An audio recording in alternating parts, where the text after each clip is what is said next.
Are you a fan of the Baldy breakdowns? I love the Baldy breakdowns. Are you kidding me? Baldy's the Nice. best. What do you got? Baldy did.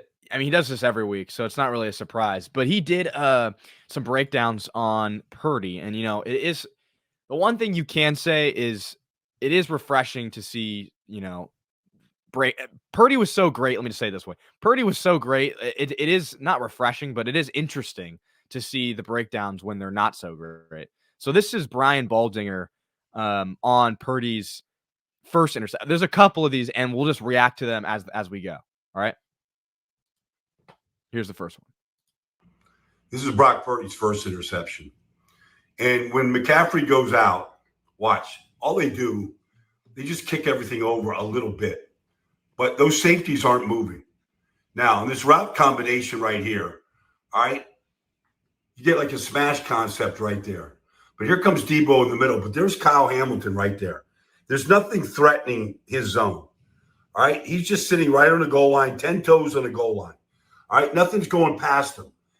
And so when Purdy tries to throw this ball to Debo, I mean, he's got nothing else to do but to jump in front of it. And you watch it right here, there he is.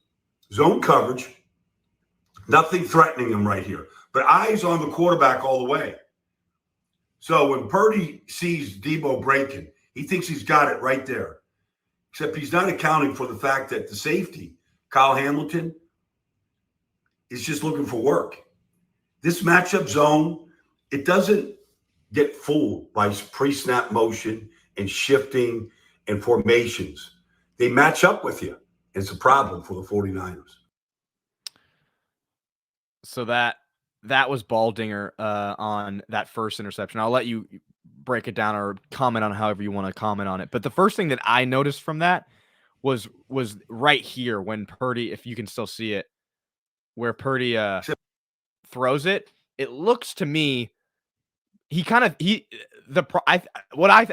no film expert, but what I would say is if this is a zone concept, you want to throw in between the zone. So it would be more like a Debo curling into the end zone and sitting in between the zone.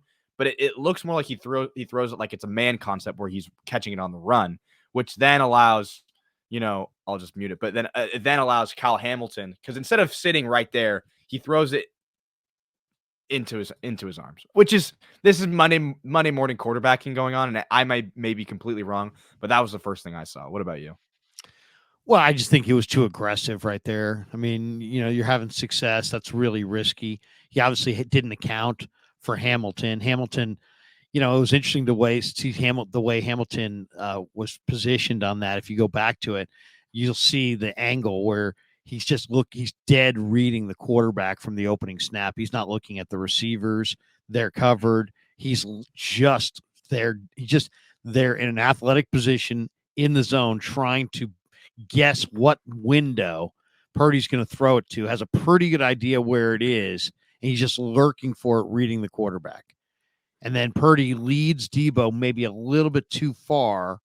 If he had put it right on him, at the beginning of the R instead of at the other side of the R, I mean, it's I think he led him a little bit too much, but the real mistake was he just didn't account for Hamilton getting a deep drop and just reading him. I mean, you could tell just by the position pre-snap that sometimes the safety will be reading the receiver routes. He's totally honed in on Purdy and trying to guess the spot he's going to throw it in. They did a great job, McDonald did, at understanding that if they were going to bring extra pressure, they would bring it off the edge, and seeing that the 49 and then present the middle of the field with lots of defenders. And so the windows were smaller, and the Niners needed to be more precise, and that was not precise enough. But it was just overall too aggressive. You didn't need to take that kind of shot right there. Yeah. But that's the way Brock plays. That's the way Brock plays. He's aggressive, but if you see him look, he leads him. Yeah.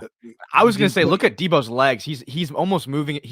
Debo knows that there's a safety on the other side. Like you can see in the way that Debo's stepping, he's like short stepping right there. He's like anticipating the ball to be like in between a window, and then it's like, oh, it's kind of sailing on him, and that's kind of where Brock made the mistake, 100%. Yeah. So yeah, and then there's just two more.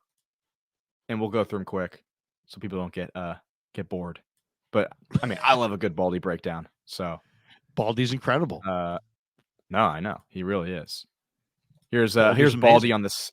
Here's Baldy on the second interception, the one where Marlon Humphrey got in there. Take a look at this interception here. The Ravens are in a cover 2 right here. Safeties are back. Here comes Ayuk in motion. They don't do anything. They just sit there in their zone coverage right here.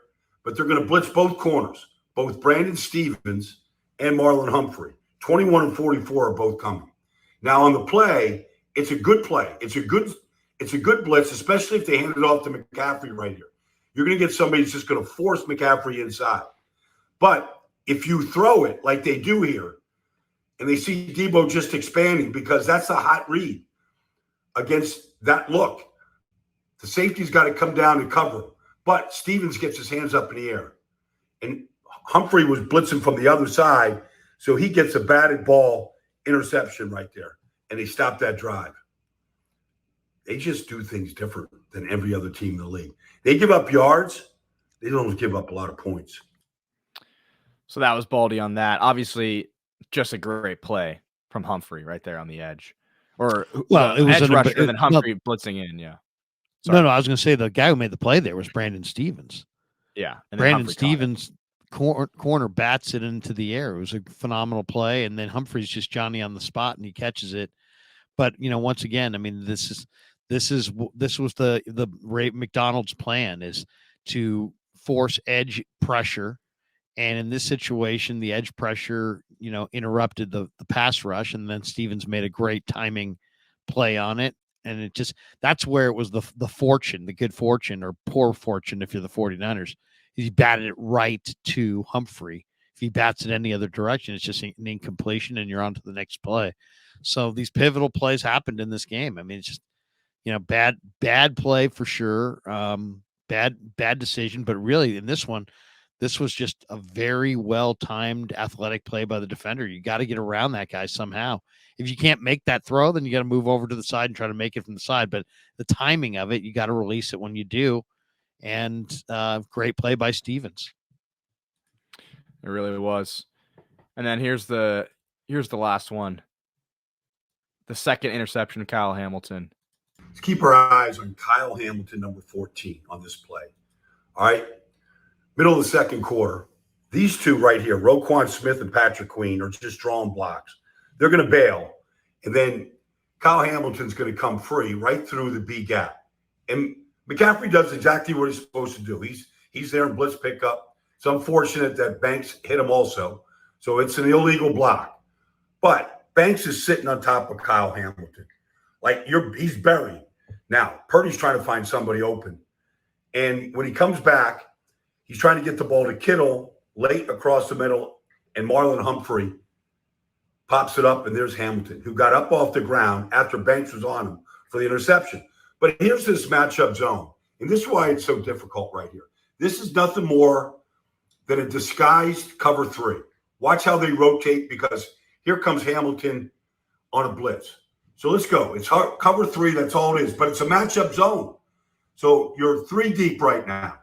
And Purdy's looking for somebody to throw to. But it's all matched up. Everybody is covered. So now Purdy's running around, and he's going to try and get this ball right here to George Kittle. And here comes Hamilton. Or here comes Marlon Humphrey popping it up, and there's Hamilton. It's tough on quarterbacks. Really tough. Let's keep her. Yeah, I mean, that was the story of the night. That's what we were talking about in the post game, which was, Kyle Hamilton specifically, but the entire Ravens secondary was actually locking up the 49ers receivers and playing great coverage against Brock Purdy, and kind of forced Purdy into some bad throws. And that was definitely not a bad throw, but an unlucky throw because it popped up in the air and became an interception. Yeah, I mean, they've got some great players back there. I mean, let's talk about that for a second. I mean, that's really what it's about. Stevens has been a absolute find for them. He's been a fantastic player. Humphrey's a veteran and was a former first-round pick and is a high-level player with size. Darby's been around the league, but he's a really good player, in my opinion. That's why everybody wants him. He He's a guy who's a perfect, almost prototype size and speed. And then there's Geno Stone, who at Iowa is a very high productive guy, and he's still really productive. Marcus Williams makes plays. I mean, they get guys. I mean, that's a good secondary they have. And then with Patrick Queen and Roquan Smith in the middle, Matabuke up front, he's their real significant player. It's, they're playing at a high level there, especially on the back end. When you add Hamilton to the mix, Hamilton's a blue chip player. I mean, he's really a star player. They use him as a nickel back. He could play. He's essentially hits like a linebacker. He's just one of the best players in the league right now, and he's playing at a really, really high level. And his nose for the ball, his smarts, his size, the range, the hitting, the anticipation, it's all there. And high level football player. And to get you saw it all really in those highlights too. You saw him reading the quarterback, breaking on the ball on the first one, and then this one, the motor to get buried on a play and then get up and get down the field and still make the play. Or that level of desire is rare.